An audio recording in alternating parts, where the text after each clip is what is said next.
Bonsoir. Vous êtes le président des chambres régionales des comptes de La Réunion et de Mayotte.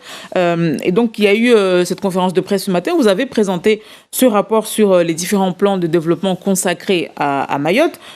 Concrètement, aujourd'hui, qu'est-ce que vous pouvez nous dire sur, par exemple, le plan Mayotte 2025 et celui qui a été pris en 2018 ? Qu'est-ce qui a été fait ? Qu'est-ce qui n'a pas été fait de manière générale ?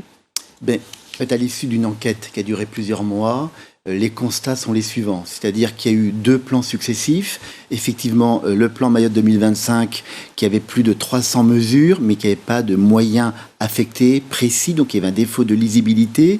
Et ensuite, en 2018, après la crise sociale, un plan en urgence rapidement monté qui n'avait que 53 mesures, mais pour 1,3 milliard d'euros.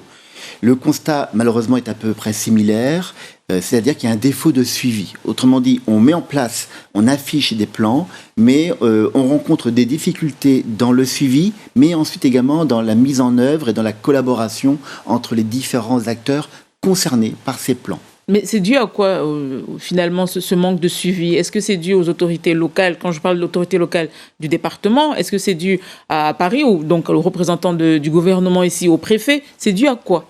En réalité, c'est un peu les deux.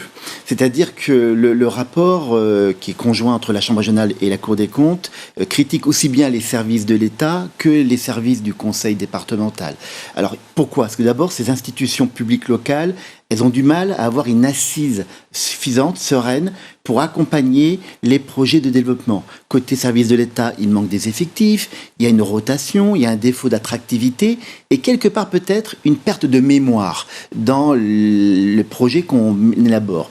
Côté département, un défaut d'ingénierie, une insuffisance dans la matière de maîtrise d'ouvrage et donc ils ne peuvent pas accompagner des projets ambitieux, quand vous avez quand même plus d'1 milliard d'euros à consommer, eh bien, il faut des moyens, il faut les suivre. Donc, on vise finalement les 2 institutions publiques locales. Et quelles recommandations vous faites ? Parce que vous soulignez sur la synthèse du rapport qui fait plusieurs pages qu'il y a de nombreux défis, par exemple sur la sécurité, sur l'éducation, sur la santé. Quelles recommandations vous faites à ce niveau-là ? Alors, en tout, on en fait 13 recommandations et encore, on fait des choix, naturellement. D'abord, on est conscient que les questions d'ordre public, d'insécurité, mobilisent beaucoup les services de l'État. Donc, forcément, en étant sur ces priorités-là, ils ont moins de temps, moins de force pour le reste, et notamment les questions d'infrastructure, de services pour la population mahoraise. Alors, ce qu'on leur recommande, d'abord, c'est de mieux se parler, de mieux collaborer, d'avoir une stratégie commune entre eux, et ensuite d'être en mesure d'avoir les outils de pilotage pour éviter les défauts qu'on a relevés, défauts de suivi, défauts d'organisation.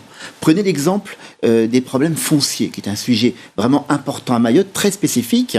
Il y a eu des retards à trouver des solutions, et encore aujourd'hui, il n'y a pas assez de collaboration entre l'État et les collectivités pour trouver une solution à ce désordre foncier, aussi bien privé que pour le foncier public.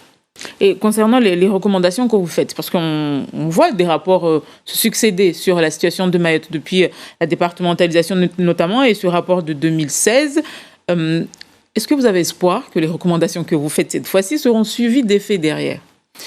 C'est pas parce qu'il y a des constats sévères qu'on ne peut pas se projeter sur l'avenir. On doit le faire. Donc, il faut avoir un optimisme de volonté. Et par ailleurs, en tant que Chambre régionale des comptes, je suis libre de programmer les contrôles que nous souhaitons mener. Et donc, dans le prolongement de ce rapport, nous avons décidé d'ouvrir des contrôles aujourd'hui sur justement les obligations d'accueil scolaire des communes. Le rapport d'ailleurs est plutôt, je dirais, positif sur les collèges et les lycées. En revanche, on sait qu'il nous manque 850 écoles.